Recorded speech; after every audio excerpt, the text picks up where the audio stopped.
Hey everyone, thank you for tuning in for another Elden Ring boss guide. This time we're talking about Malekith, the Black Blade.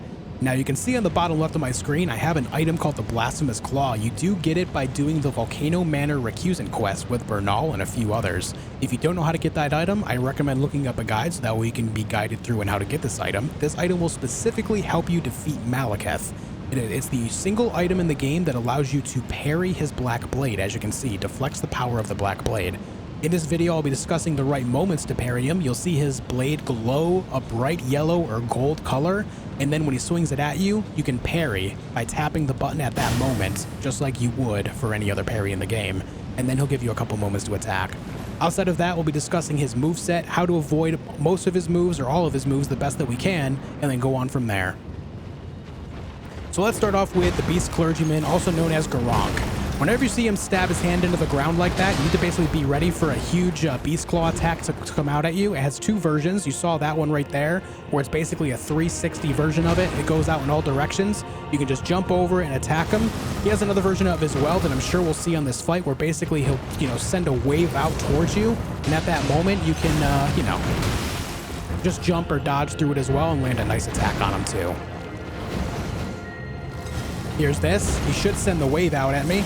We jump it, we land, we hit him, we roll, we back away. This attack right here where he drags his dagger on the ground is also a big opportunity to land a hit. Make sure you make the most of that too. And then from there, it's mostly just about dodging his dagger and the rocks. With that boulder attack right there, if you are close enough, you can land a good hit as well, but it is on the grittier side, so I do recommend, playing it safer. But if you are comfortable with it, feel free to land a quick hit there too. My recommendation in general, though, when he swings his dagger, is not to attack him in the middle of his combo. I recommend just playing it on the safer side, on the air side, so that way you're not getting hits. Just focus on really dodging his abilities, because you're going to need most of your health for the second part of the fight. But here's the grittier part that I mentioned right there. You can land a hit, with the boulder attack there if you do it right. You can see there that I jumped a little early, unfortunately, but that's okay. Make sure that when he's sending projectiles at you that you're rolling forward or to the left or right. Do not roll backwards, as that increases the amount of damage frames, or the number of hit frames, I should say. You want to make sure that's as small as possible. You can see how I'm not attacking him in between his own attacks. I'm just playing it safe, waiting for the right moments. Speaking of right moments, there's one now. We jump, we attack, we dodge. I had to dodge backwards there, but it's okay. It didn't hit us. Here's this attack again. We hit him again. We back up. Nice and safe. Nice and safe, guys.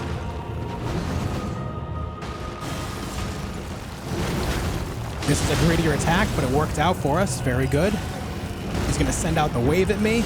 We jump last second. We run in for the hits. We dodge. I dodged a little early, unfortunately, but that's the idea that you want to do right there.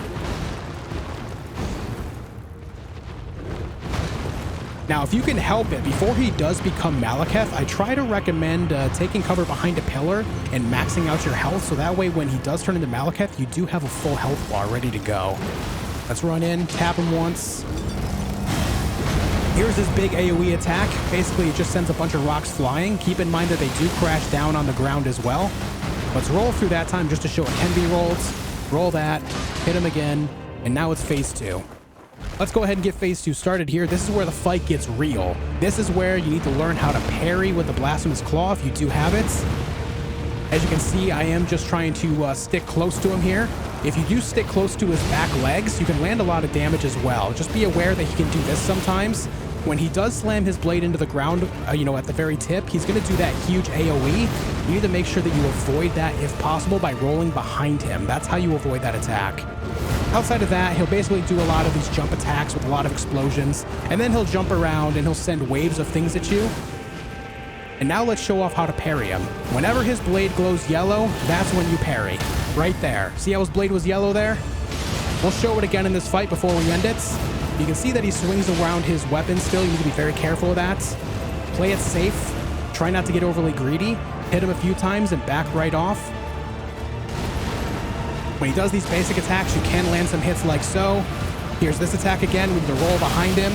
Unfortunately, I got caught on him, so I didn't get to heal properly. But we can take a moment to heal, so it's okay. Let's wait for the parry again.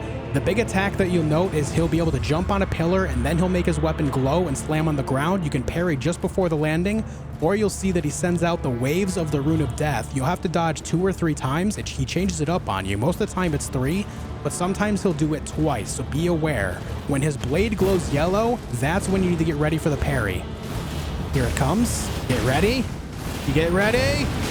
Oh, I missed it. You see how the blade was yellow, though? That's exactly what you need to look out for. That's how you parry him. Outside of that, if you're not trying to parry him, you just need to stick close to his back legs. Stick close to his back legs and hit him in between his own swings, and you'll do just fine. That's how you defeat him without the Blasphemous Claw. Like so. Just stay close to the back legs, roll out of the way of that attack. You're best off going to behind him or to the side of him. Do not roll backwards from that attack. There's the parry once again. And then you can just do all sorts of damage for free. Now he's almost dead already. Look at that. You can see how the parrying is highly effective as it allows us to damage him for completely free. There's the parry once more. And that's how you defeat Malekith the Black Blade. Now keep in mind that you can go ahead and do it without the Blasphemous Claw. Like I said, you saw how I did it by just sticking close to his back legs, but I wanted to show the right moments to parry with the Blasphemous Claw, because just because you have the Blasphemous Claw doesn't mean that the fight is going to be completely free. You still have to utilize it, which means you have to use the parry just before he hits you while his blade is glowing yellow. You saw how I did it after he sent out the Rune of Death waves.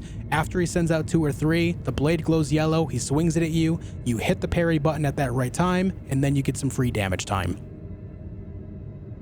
With that said, guys, I'm out of here for now. I hope this video does help you. I know Malekith can be tough, but if you do have the right patience, you can make it work. I believe in you. Thank you for liking, commenting, and subscribing, and I'll see you soon for more.